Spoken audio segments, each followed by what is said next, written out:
Olá pessoal, tudo bem?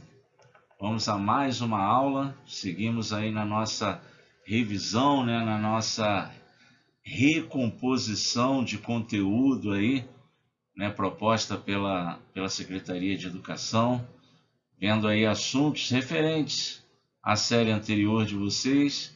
E a revisão de hoje é sobre funções. Função é um conceito muito importante, pessoal, na matemática como um todo. E aí vamos ver o que o material de vocês traz, sobre isso aí. Tudo bem. Nós temos aí dois conjuntos, o conjunto A e o conjunto B, e esses dois conjuntos eles estão se relacionando. Eles estão representados por diagrama. Nós temos aí essas flechinhas, fazendo com que a gente perceba que existe uma relação entre A e B. E devido a duas condições satisfeitas aqui, nessa relação entre A e B, nós vamos poder afirmar que essa relação ela é, na verdade, uma função de A e B. A relação aqui está associando a cada elemento do conjunto A o seu quadrado, lá no conjunto B, certo? E aí o que a gente percebe? A gente percebe que todo elemento do conjunto A encontra o seu quadrado lá no conjunto B. E claro, todo elemento do conjunto A só tem um quadrado. Na verdade, a gente tem aqui na relação o conjunto A, que é o conjunto de entrada, que a gente chama de domínio. A gente tem o conjunto B, que é o conjunto de saída, o conjunto de chegada das flechas, que é o contradomínio. E subconjunto do contradomínio nós temos o conjunto, dos elementos que são imagem dos elementos lá do domínio, que formam o conjunto imagem, certo? E aí, quais são as duas condições que a gente observa aqui? Que todo elemento do domínio tem imagem no contradomínio e essa imagem é única. Essa é a condição para que a gente possa afirmar que a relação de A em B seja uma função. Tá legal? Muito bem, vamos em frente. Se indicarmos cada elemento de A como x e cada elemento do conjunto B ao qual A se relaciona com o y, a gente vai formar essa tabelinha. Na entrada 0 vai ter a saída 0, já que 0 é o quadrado de 0. A entrada menos 1, o elemento menos 1 do domínio vai ter como imagem ou como saída aqui o número 1, que é o quadrado de menos 1. E assim sucessivamente. E aí a gente tem aqui y igual a x ao quadrado, que é a lei de formação que relaciona y em função de x. E aí vem toda aquela questão da nomenclatura, da simbologia. A gente vai ler que f é uma função de A em B. E no fim vamos escrever, substituir esse y por f de x, já que y é função de x, então a gente vai poder dizer que y é f de x. E quem é f de x, no nosso caso aqui, x ao quadrado. Ok? Muito bem. Agora nós temos aqui três situações. Qual dessas situações seria função? Apenas a terceira. Vocês concordam? Por que essa relação aqui de A e B não é uma função de A e B? Porque nós temos elementos no domínio que não têm imagem no contradomínio. Isso fere uma das condições para que a relação seja função. Essa segunda aqui também não é uma função de A e B. Por quê? Porque nós temos elementos no domínio que tem mais que uma imagem. Então, isso fere aí a segunda condição para que uma relação seja uma função. Já a terceira, ok. A gente olha aqui só para o conjunto A. Está saindo flechinha de todo mundo e está saindo uma só. O fato do número 0 aqui não receber duas flechadas, ser imagem de mais de um elemento do domínio, não influencia em nada na discussão se a relação é ou não função. A gente olha só para o conjunto A. Observa as duas condições no conjunto A. Se todo elemento de A tem imagem e só tem uma, então é função de A e B. Que isso fique bem claro, né, pessoal? Eu peguei um material aqui diferente do material que vocês receberam, mas o assunto é o mesmo. Só que aqui eu conseguiria ilustrar melhor o que a OE está dizendo, ok? Vamos lá. E aí os nomes que a gente deu, né? Numa função f de A em B, o conjunto A chama-se domínio, o conjunto B contradomínio, não é isso? E para cada x que pertence ao domínio, nós vamos encontrar um elemento y do contradomínio que vai ser a imagem de x, né? E aí o conjunto de todos esses y obtidos, a gente vai chamar de conjunto imagem. Então, no caso de uma função f, a gente chama de d de f o domínio, cd de f o contradomínio e m de f a imagem da função. Ok? Então, um exemplo, se nós temos uma função dos naturais nos naturais, definida pela lei de formação, f de x é igual a x ao quadrado mais 1, a tabela seguinte indica como, atribuindo valores naturais para essas variáveis, obtemos valores para a variável natural y também. E veja bem, se a função é de natural e natural, nós temos que atribuir valores naturais ao domínio e encontrar valores naturais na imagem. Ok? E aí, como é que a gente calcula, a imagem do número 0? É só a gente pegar a lei de formação da função e substituir por 0. 0 ao quadrado dá 0, mais 1 é igual a 1. E aí você observa aqui claramente nessa tabelinha, como é que a gente pode ir obtendo elementos do conjunto imagem de uma função. Basta que a gente vá atribuindo valores ao domínio, ao x. Tá legal? E assim a gente vai passando por tudo, isso é só uma revisão. E aí nós vamos partindo para a representação gráfica da função. É claro que a representação gráfica da função vai se dar aqui no nosso querido, salve, salve, idolatrado, plano cartesiano, Nós temos dois eixos perpendiculares, o eixo horizontal, que é o eixo das abscissas, o eixo vertical, que é o eixo das ordenadas, O ponto de interseção desses eixos, que é o 0, 0, Que é a nossa origem. E aí, para cada par de elementos que a gente tem na função, um x e um y, nós vamos ter um ponto nessa região, nesse plano cartesiano, que vai ser um ponto do gráfico dessa função, certo?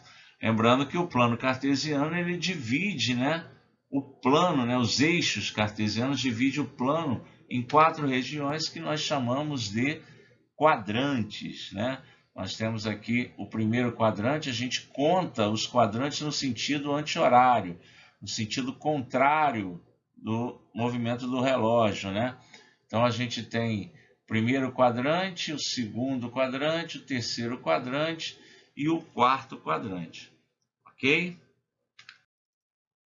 Tudo bem. Então aqui a gente tem alguns exemplos de pontos marcados aí, ou pontos observados nesse plano cartesiano, Então aqui, por exemplo, a gente tem o ponto de abscissas 6 e ordenada 4, Esse é o ponto que pode ser representado por um par ordenado, um par ordenado que tem coordenadas 6 e 4, né? Lembrando que a primeira coordenada sempre é a abscissa, né? O valor do x, né? E a segunda coordenada, o valor do y. Dá para ver claramente aqui que tem um erro, né? Pessoal, aqui no nosso desenho aqui, ó. Porque aqui é o x, né? E aqui é o y, ok? Acertando aí. Não sei como se consegue, né, cometer erros como esse na construção de material, mas acontece. Beleza. Então aí a gente tem, né, alguns pontos localizados aí nos quadrantes. E aí vamos só observar, por exemplo, o ponto G. Tá aqui, ó. O ponto G ele é um ponto que está situado no eixo das abscissas, né? É um ponto que tem coordenada 0, certo? Todo ponto que tem ordenada 0 é um ponto no eixo das abscissas. E todo ponto que tem abscissa 0 é um ponto no eixo das ordenadas. Está aqui o ponto H, no eixo das ordenadas. Acredito eu que isso aí não seja dificuldade para vocês. Ok? Vamos em frente. Vamos esboçar no plano cartesiano o gráfico de uma função aí, pessoal. Olha, veja bem, repara aqui, ó, no domínio e no contradomínio da função. Olha, o domínio natural e o contradomínio real. Isso quer dizer que o conjunto de partida, né, o conjunto de partida das flechas só tem elementos naturais. Agora, o conjunto de chegada tem todos os números reais. Agora, a lei que define essa função é essa aqui, ó, f de x igual a menos 2x. O que isso quer dizer? Isso quer dizer que a cada x do domínio, nós vamos associar, né, o oposto do dobro desse valor. O oposto que muda de sinal, né, e o dobro porque multiplica por 2. Ok? Então vamos lá. Como é que ficaria isso? Se o domínio é natural, então aqui nessa coluna, né, dos valores de x, eu só posso ter números naturais. Como o contradomínio é real, aí eu posso ter qualquer número real aqui, né? Por exemplo, o f de 1, né? Ou quando x é 1, o f de 1 vai dar menos 2. Se aqui fosse dos naturais, nos naturais, isso não seria possível, né? O 1 não iria flechar ninguém, e aí daria zebra, né? Porque aí deixaria de ser função. Mas como é real, qualquer número que eu encontrar aqui está valendo, certo? Então eu vou atribuindo valores, né, ao x. Com isso eu vou encontrando seus respectivos valores na função, ou seja, os valores de y. Com isso eu construo os pares aqui ordenados, né? Ficam bem definidos os pontos que estão no gráfico dessa função. E aí eu ploto. Tá lá. Marco esses pontos, né? Localizo esses pontos no plano cartesiano, certo? E deixo eles aqui bem claro. Veja bem, não tem nada de retinha, são só os pontos mesmo. A retinha a gente só vai ter quando aqui for de R em R, tá bom? Já adiantando aí, porque a gente já viu isso, certo? Tudo bem. Vamos lá. Está escrito aí, ó, como o domínio dessa função é o conjunto dos números naturais, o gráfico será formado pelos pontos A, B, C, D, E e outros pontos isolados, mas estarão alinhados com aqueles que já foram desenhados conforme forem atribuídos outros valores para x. Mas só os pontos, eu não vou no gráfico aqui unir esses pontos com um segmento de reta, tá bom? Porque senão aqui, ó, deixaria de fazer sentido o domínio ser natural. Beleza. Vamos lá. Outro exemplo. Vamos esboçar o gráfico da função, agora sim, f de R em R. Então, eu posso atribuir qualquer valor real para x e posso encontrar qualquer valor real para y. A função está definida aqui, f de x igual a x ao quadrado menos 4. a gente atribui valores para x, encontra os respectivos valores para y, né? A gente acaba montando uma tabelinha, como essa aí, ó, atribuí alguns valores para x e encontrei os respectivos valores para y. Com isso, a gente forma pares ordenados. Pares ordenados que representam pontos no plano cartesiano. A gente localiza esses pontos e depois traça a curva, porque essa coisa de traçar a curva, de traçar a reta, sempre vai ser aqui, tá, pessoal? De R em R. Ok? Então, ó, marquei aqui os pontos que eu encontrei, esses pontos que foram definidos aqui na minha tabela, e agora posso fazer um esboço aí do que seria esse gráfico e encontraria essa curva. Ok? É só você unir aqui os pontos dessa maneira. Tá ok? Aí, nesse caso, a gente preenche a curva toda, porque é de R em R. Legal, pessoal? Tudo bem. Bom, um exemplo aí algébrico, um problema algébrico na nossa teoria de funções. Um problema clássico, bem simples aí. Diz assim o problema: a tarifa de aplicativo no Rio de Janeiro é formada por R$ 1,70, preço inicial, e mais R$ 2,20 por quilômetro rodado. Então, determine qual é a lei de formação que define qualquer corrida nesse aplicativo no Rio de Janeiro. Se uma pessoa pegou o aplicativo e percorreu 10 km, quanto ela pagará? Se uma pessoa pagou R$ 14,90 em uma corrida, quantos quilômetros ela percorreu? Aí vamos lá. Letra A. Lei de formação que define a corrida. Aqui, ó. Podemos obter a lei de formação nesse caso, que será 1,7, que é 1,70, que é o preço fixo inicial, mais 2,2, ou seja, 2,20 por quilômetro rodado. Ou seja, o preço Y está em função do número de quilômetros rodados, né, que é o X. Então, Y igual a 1,7 mais 2,2x. Tá legal? A pergunta é, letra B, se uma pessoa pegou o aplicativo e percorreu 10 quilômetros, quanto ela pagará?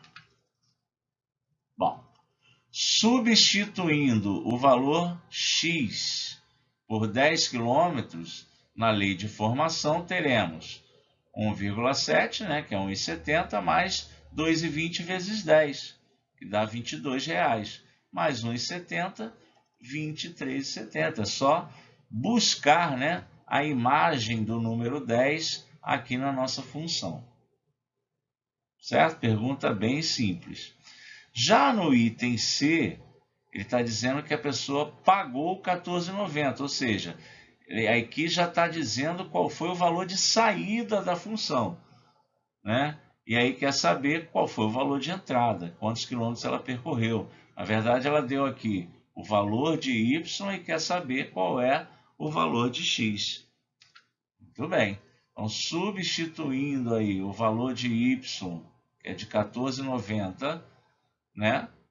A gente vai buscar x, resolvendo aqui a equação, e a gente vai encontrar 6 quilômetros. Ok, pessoal? Então é isso, um resumo das generalidades sobre função. Com certeza teremos outras aulas para falar sobre funções mais específicas, tá bom?